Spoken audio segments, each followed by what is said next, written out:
As we approach the new year, tens of thousands of U.S. troops are leaving the military and entering a really tough job market. And it's especially hard for female vets with families to find work and housing. Michelle Miller went to North Carolina and met some of these women looking for help to change their lives. You passing all these pages. I thought you wanted to read a certain story. Shawn McClain served in the Army for 4 years. I would do it all over again because I loved it. But she's had no luck finding a full-time job since her discharge in 2008.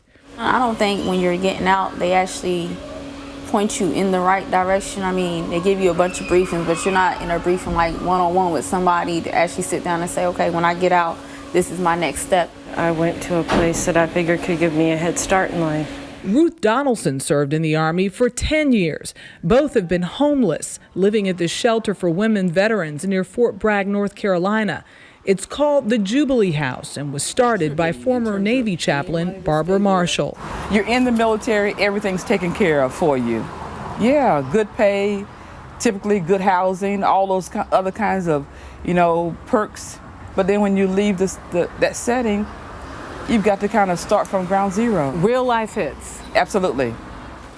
Is that okay? Donaldson has not been able to find a full-time job since she asked to be discharged to care for her autistic son. That was 3 years ago. It's much harder to give our experience from the military and have it transition over into a job that civilians would find acceptable. I was an ammunition specialist. Who's going to hire that? It must be hard with an autistic son. He has a lot of needs. As hard as it is, he makes it worth it. He's my family, so he's what I've got. The Veterans Administration estimates there are close to 68,000 homeless vets in America. More than 5,000 are women. To combat the problem, the VA is training many of its 7,000 case managers to deal with issues specific to women. I want to go back to school to be a medical assistant. So once I get into school, I figure things will start lifting up. And it already has. With Barbara Marshall's help, both women have moved into VA-subsidized housing. Ruth Donaldson is on her way to getting her degree in computer graphic design. And hopefully a paycheck to support her son Dante.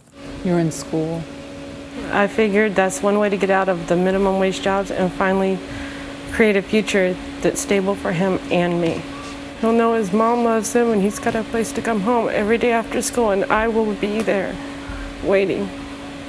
Donaldson and Shawn McClain are thankful for their temporary home at the Jubilee House, which now has 4 new families, and looking forward to permanent work in the new year. Michelle Miller, CBS News, Fayetteville, North Carolina.